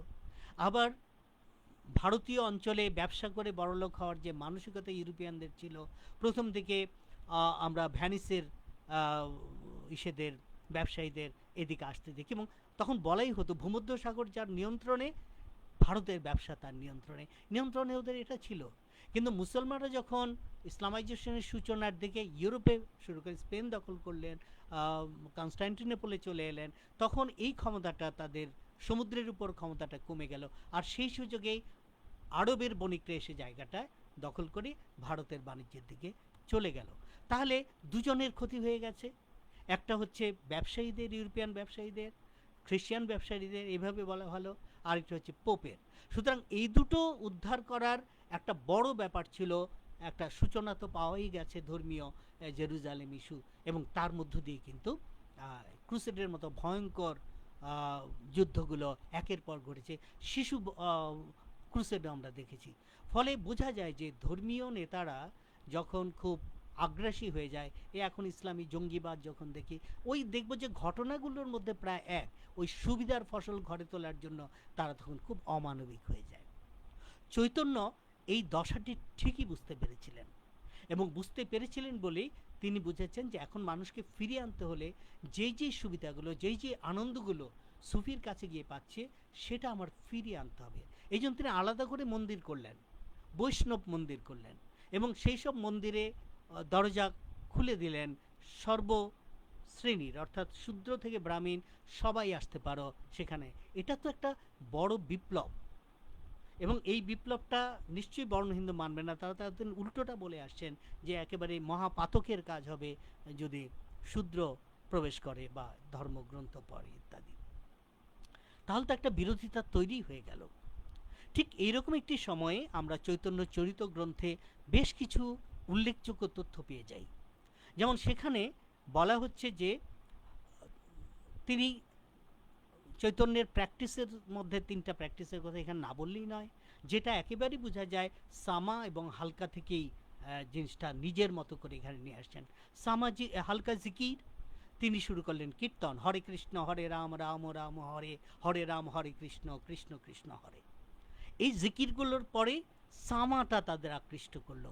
এখানেও ঢোল করতাল মৃদঙ্গ মন্দিরে চলে এলো, এবং সেখানেও নেচে নেচে হরে কৃষ্ণ হরে রাম একটা সঙ্গীতের মধ্য দিয়ে, সুরের মধ্য দিয়ে চলতে থাকলো। ফলে আকর্ষণটা তো অনেক বাড়ছে চৈতন্যের কাছে, এবং ইসলামাইজেশনের গতি অটোমেটিক্যালি কমে যাচ্ছে। তৃতীয় যেটা করলেন নগর সংকীর্তন, মিছিল করে উত্তরীয় গায়ে চন্দন তিলক দিয়ে, হাত দুটো উঁচু করে, গলায় ঢোল বেঁধে হরে কৃষ্ণ হরে রাম কীর্তনগুলো, সংকীর্তনগুলো নগর ঘিরে করছে, যা নগর সংকীর্তন বলছে। ঠিক এই সময়ে চৈতন্য চরিত গ্রন্থ একটা খুব ইন্টারেস্টিং কথা বলে যে নবদ্বীপের কাজী কিন্তু খুবই শক্তিশালী একটা প্রতিষ্ঠান। তো এই কাজীর কাছে কাজী একটা সমন পাঠালেন চৈতন্যকে যে আসো, তোমার বিচার হবে, তোমার বিরুদ্ধে অভিযোগ আছে। আরে ততক্ষণ তো চৈতন্য একজন পুরুষ, বিপ্লবী পুরুষ, এই বিপ্লবী পুরুষের তো এসব পছন্দ না, দলবল নিয়ে কাজীর বাড়ি ঘেরাও করেছেন। কাজী দেখলেন তো ভারী রেগে আছে, ওকে আগে ঠান্ডা করি। তাহলে কিন্তু মধ্যযুগটা বোঝা যায়, যেগুলো আমাদের তথ্য সংস্থান করছেন এই চৈতন্য পরিকররা তাদের গ্রন্থে, সেখান থেকে আমি বলছি। কাজী বলছেন, কাজী তখন স্মরণ করিয়ে দিচ্ছেন মধ্যযুগের কবিতা, একটু কান পেতে শুনতে হয়। চৈতন্যের নানা হচ্ছেন খুব সমৃদ্ধ একজন ব্রাহ্মণ নবদ্বীপের, নীলাম্বর চক্রবর্তী। সেটা মনে করিয়ে বলছে, গ্রাম সম্বন্ধে চক্রবর্তী হয় মোর চাচা, দেহ সম্বন্ধ হইতে হয় গ্রাম সম্বন্ধ সাঁচা। নীলাম্বর চক্রবর্তী হয় তোমার নানা, সেই সম্পর্কে তুমি হও আমার ভাগিনা, বলে তাকে জড়িয়ে ধরল। রাগ পড়ে গেল চৈতন্যের। তখন বলল যে, চৈতন্য বলল, কেন আমাকে সমন দিয়েছেন, কি আমার অপরাধ? বলছে, তোমার অপরাধ কি, তোমার ধর্মের ব্রাহ্মণরা তোমার ধর্মের ব্রাহ্মণরা অভিযোগ করেছে, এই যে দেখো অভিযোগ, তুমি নাকি ধর্ম নষ্ট করছ। হিন্দু ধর্ম নষ্ট কইল পাষণ্ডী সঞ্চারী, কৃষ্ণের কীর্তন করে নিচে বারবার, এই পাপে নবদ্বীপ হইবে উজার।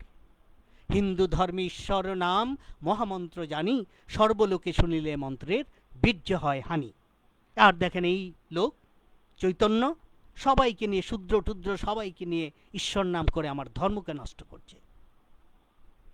তো বিচার চাইলে তো আদালত বিচার প্রার্থীর অনুকূলে অভিযুক্তকে ডাকবেনি, যে এই জন্য তোমাকে ডেকেছি, বলো তুমি কি বলবে। আমি কি অপরাধ করেছি বলেন? আমি তো আমার ধর্মের মানুষদেরই এনে শূদ্র সব শ্রেণীর মানুষকে নিয়ে আমি ধর্ম কথা বলছি, কৃষ্ণ কথা বলছি, আমার অন্যায়টা কোথায়? তো আমরা ভেবে নিই একজন মুসলিম কাজীর কাছে তো এটা অন্যায় কিছু না। ইসলামে তো মসজিদে ধনী নির্ধন সবাই একসাথে নামাজ পড়তে পারে, একসাথে চলতে পারে। তো কাজী মনে করলেন যে এটা একটা ফলস কেস, ভুল একটা বিচার চেয়েছে, সুতরাং তিনি ডিসমিস করে দিলেন। এবং শুধু তা না, তাকে বলে দিলেন, তোমার যেমতো ইচ্ছা তুমি তোমার ধর্ম পালন করো, কেউ তোমাকে বাধা দেবে না। এটা হচ্ছে মধ্যযুগের একটা বাস্তবতা, এই মুসলিম শাসনের একটা পরিণতি, একটা রিফ্লেকশন আমরা দেখতে পাচ্ছি। এ তো গেল স্থানীয় কাজীর কথা। এই চৈতন্য চরিত গ্রন্থে আমরা সুলতানের সাথে সম্পর্কটারও একটা খোঁজ পাই।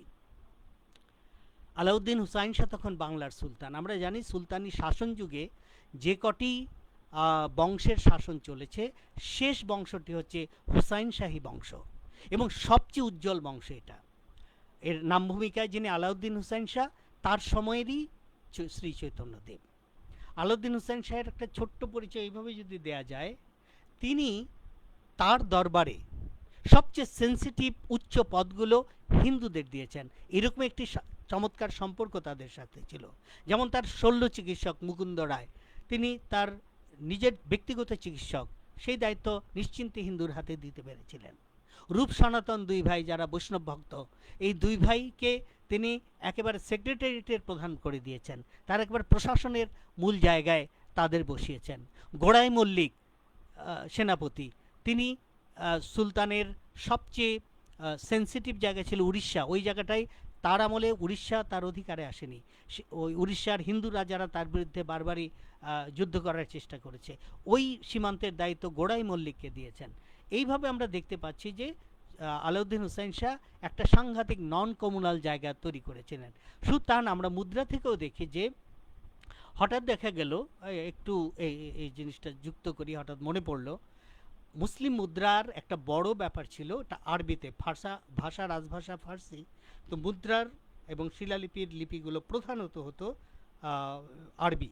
এটা করা হতো ধর্মীয় দৃষ্টিতে, পবিত্র জ্ঞান করা হতো, কোরআনের ভাষা সেই সূত্র ধরে।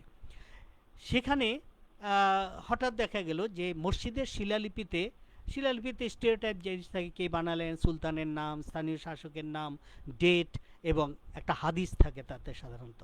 তার বাইরেও হঠাৎ এই হুসাইন শাহের এবং তার ছাড়াও আরও দু একজন সুলতানের শিলালিপিতে একটা আরবি শব্দ আছে, গাউসুল ইসলাম ওয়াল মুসলিমিন, তার মানে আমি ইসলাম ও মুসলমানের রক্ষাকারী। এটা তো একটা হোঁচট খাওয়ার মতো ব্যাপার, যেখানে বলা হচ্ছে সুলতানরা সাংঘাতিক সহজ সম্পর্ক, বন্ধুত্বপূর্ণ সম্পর্ক হিন্দুদের সাথে করেছে, তাহলে যে বলছে ইসলাম ও মুসলমানের রক্ষাকারী, তাহলে কেমন হবে? এটা বিশ্লেষকরা দেখছেন যে না, এটা বলছে তাদেরই যারা কনভার্টেড মুসলিম। বুঝতে হবে কনভার্টেড মুসলিম কিন্তু খুব অসহায় অবস্থায় থাকার কথা। কেন? কারণ তখনকার যে অর্থোডক্সি ছিল হিন্দু ধর্মের, সেখানে ধর্মত্যাগকারীকে কুলোত্যাগী বলা হতো। কুলোত্যাগীকে আর কুলে ফেরার কোনো উপায় নেই। তাহলে তো সে তার বংশ ছেড়ে চলে এসছে, সেখানে আর আশ্রয় পাবে না। ঠিক আছে, পেলাম না। কিন্তু এখন যে বহিরাগত মুসলমান, তার প্রতিবেশী, তার তো ভাষা জানে না, তাদের এক ভাষা না, খাদ্যাভ্যাস অন্যরকম, পোশাক অন্যরকম। এখন তার মনে ভয় ঢুকতেই পারে, এরাও যদি আমাকে অ্যাকসেপ্ট না করে ফলে আমার কি অবস্থা হবে। ওই রকম একটি সংকট, কারণ সুলতানের দরকার এই অমুসলিম প্রজাসাধারণের সমর্থন, কারণ দিল্লি তার প্রতিপক্ষ, দিল্লির মুসলিম সুলতানরা প্রতিপক্ষ। তখন সুলতান দেখা গেছে যে এই সময় আলাউদ্দিন হুসাইন শাহ ওদের নিশ্চিত করা বলছে, তোমরা কেন টেনশন করছো, আমি তো আছি, গৌসুল ইসলাম ওয়াল মুসলিমিন, আমি ইসলাম এবং মুসলমানের রক্ষাকারী, তোমাকে আমি রক্ষা করব। কিন্তু এটা বলেই তো আরেকটা সমস্যা হয়ে গেল, কারণ rest of the Hindu people যারা, তারা তো টেনশনে পড়বে যে এই যে বলল বন্ধুর মতো সম্পর্ক কোথায়, সে তো ইসলাম ও মুসলমানের রক্ষাকারী। দেখেন কতটা শাসন ব্যবস্থায় তারা ধর্মকে ছেড়ে এসে প্রশাসনকে ঠিক রাখার চেষ্টাটা তারা করেছেন। এই শক্তিশালী সুলতান যারা আরবিতে ধর্মীয় কারণে লিপিবদ্ধ করেছেন মুদ্রা, অমন মুদ্রা, একদিকে কলিমাও থাকতো, কালিমা তৈয়ব খোদাই করা হতো, ওই রকম মুদ্রার অন্য পিঠে কোথাও লক্ষ্মী দেবীর মূর্তি, কোথাও সাতরশ্মি সংযুক্ত সূর্যদেবের মূর্তি, কোথাও সিংহ মূর্তি, কোথাও ঘোড়সওয়ারের মূর্তি, এগুলো তারা ব্যবহার করা শুরু করলেন, যেটা নর্মাল ইসলামী ধর্মাদর্শ সাপোর্ট করবে না। কারণ তার প্রয়োজনটা ছিল তখন, কারণ সে তখন এগুলো দিয়ে বলছে তোমরাই বা কেন হতাশ হচ্ছ, দেখো তোমার সংস্কৃতিকে আমিও ধারণ করছি। ওই রকম একটা অ্যাটমসফিয়ার ছিল হুসাইন শাহী যুগে। এই আলাউদ্দিন হুসাইন শাহের জীবদ্দশায় যিনি যখন ক্ষমতায়, তখন শ্রী চৈতন্যদেব তার, ততক্ষণে তিনি কিন্তু মহাপ্রভু চৈতন্যদেব, হাজার হাজার মানুষ তার ফলোয়ার, আর পেছনে ফিরে তাকানোর কোনো সুযোগ নেই, অনেক উচ্চতর জায়গায় পৌঁছে গেছেন। তিনি এই সময় গৌড়ের কাছে, গৌড়ে তো রাজার রাজদরবার, গৌড়ের কাছে রামকেলি বলে একটি গ্রামে এলেন, গঙ্গার তীরে।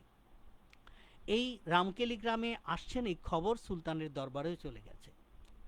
সুলতান তার নাম শুনেছেন, এখন তার পাত্রমিত্র উজিরদের বলছেন যে এই কীর্তনিয়া, কীর্তনিয়া শব্দটা বৈষ্ণব সাহিত্যে পাই আমরা, এই কীর্তনিয়ার কথা এত শুনেছি, চলো তো তাকে একটু দেখে আসি। কিন্তু রাজদরবারের সবাই তো আর সুলতানের মতো উদার নন, অনেকেরই হয়তো খারাপ লাগছে যে এই যে চৈতন্যের কারণে ইসলামাইজেশন কমে গেছে ইত্যাদি ইত্যাদি, হতেই পারে। তারা বিরক্ত, তারা বলছেন যে সুলতান, আপনি এত বড় সুলতান, গৌড়ের সুলতান, আপনি কেন দেখতে যাবেন, আপনারা বলুন, আমরা ডেকে নিয়ে আসি। তিনি তখন বলছেন পয়ারগুলো এখানে আছে, আমি সেখানে যাচ্ছি না। সেখানে বলছেন ছোট না কহেন তাকে, অর্থাৎ যার কাছে এত মানুষ যেতে পারে তাকে ছোট করে দেখা যায় না, তাকে ডেকে আনা যায় না, আমিই যাব। কে লিখছে? চৈতন্য পরিকররা এই বইতে এগুলো লিখছে, আমাদের অনেকটাই গ্রহণ করতে ইচ্ছে হয়। এবং তিনি দলবল নিয়ে যাচ্ছেন।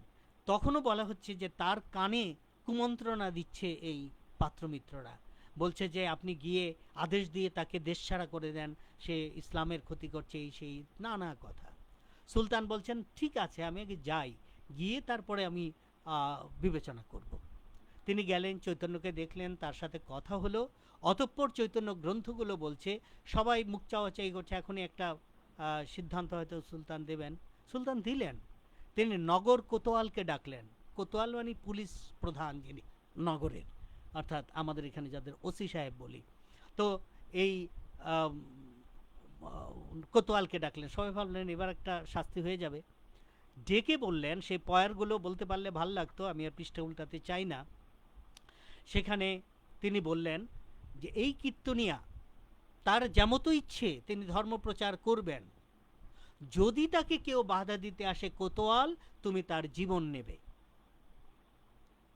আসলে মধ্যযুগটা, বিশেষ করে সুলতানি পর্বের যুগটা যদি আমরা ভালো করে পরীক্ষা করি, পড়ি, তাহলে দেখবে এরকম একটা চমৎকার উদার একটা অবস্থা তৈরি হয়েছিল।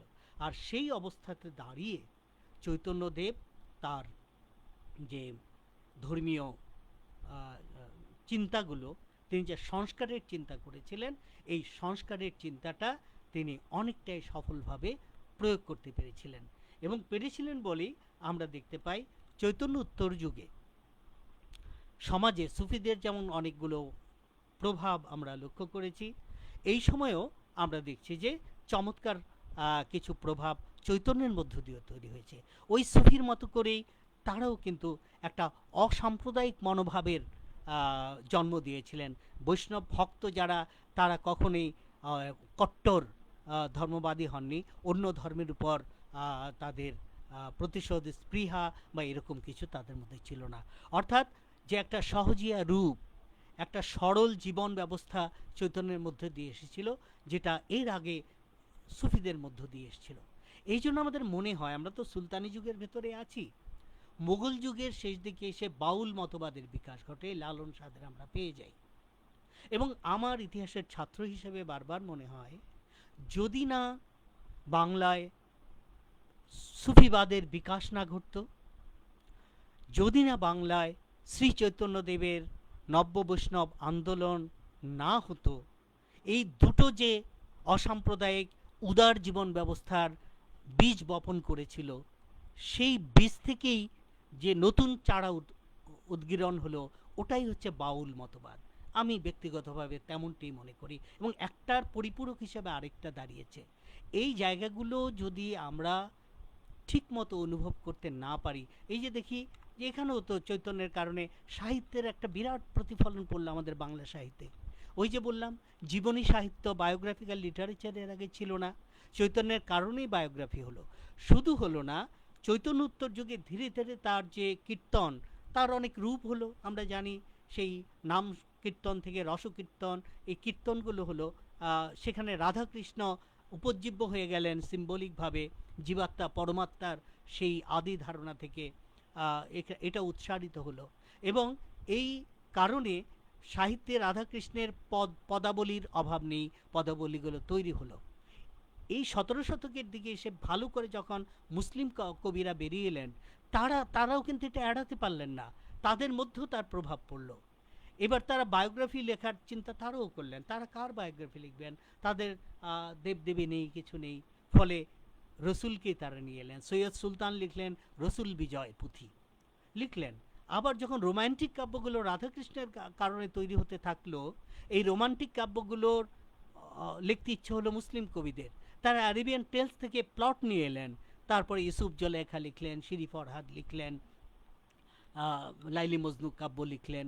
ফলে আমাদের সাহিত্য ভাণ্ডার কিন্তু এই সহজ ধারাগুলি যেটি চলল মরমীবাদীদের মধ্য দিয়ে, এই মরমী ধারার মধ্য দিয়ে বাই প্রোডাক্ট হিসেবে আমাদের সমাজ, আমাদের সাহিত্য অনেক কিছু পেল, যেটা একটা উদারতার শিক্ষা দেয়, যেটা এগিয়ে চলার শিক্ষা দেয়। এটা তো চলতেই পারতো বোধহয় অনেক দিন পর্যন্ত, আমরা এই ভালো চলতে পারতাম যদি না ইংরেজ শাসন যুগ না আসতো এবং কলোনিয়াল রুলাররা শেষ পর্যন্ত নিজেদের আরেকটু টেকানোর জন্য যখন হিন্দু মুসলমান দুই শক্তির, অভিন্ন শক্তির মধ্যে দ্বন্দ্ব তৈরি করার জন্যই তারা নানা রকম যে ষড়যন্ত্র করলো, সেই ষড়যন্ত্রের বহিঃপ্রকাশ হিসাবে তারই বিষবাষ্প এখনও তো আমরা মাঝে মাঝে দেখি। তবে এগুলো বাই প্রোডাক্ট পরে তৈরি হয়েছে। এই ঝামেলাগুলো হচ্ছে কমিউনাল ইস্যুগুলো তৈরি করছে। এটা যে উপরে অর্থাৎ গভীরের না, উপর থেকে বেরিয়ে আসছে, এটা তো আগে বুঝতে হবে। প্রজন্ম যদি এই পেছনের আখ্যান ভাগগুলো ভালো মতো বুঝে, তাহলে তাদের পক্ষে খুব সহজ এই ধরনের বিরুদ্ধ চিন্তা এবং মানবতাকে আঘাত হানার মতো চিন্তাগুলোকে প্রতিহত করার।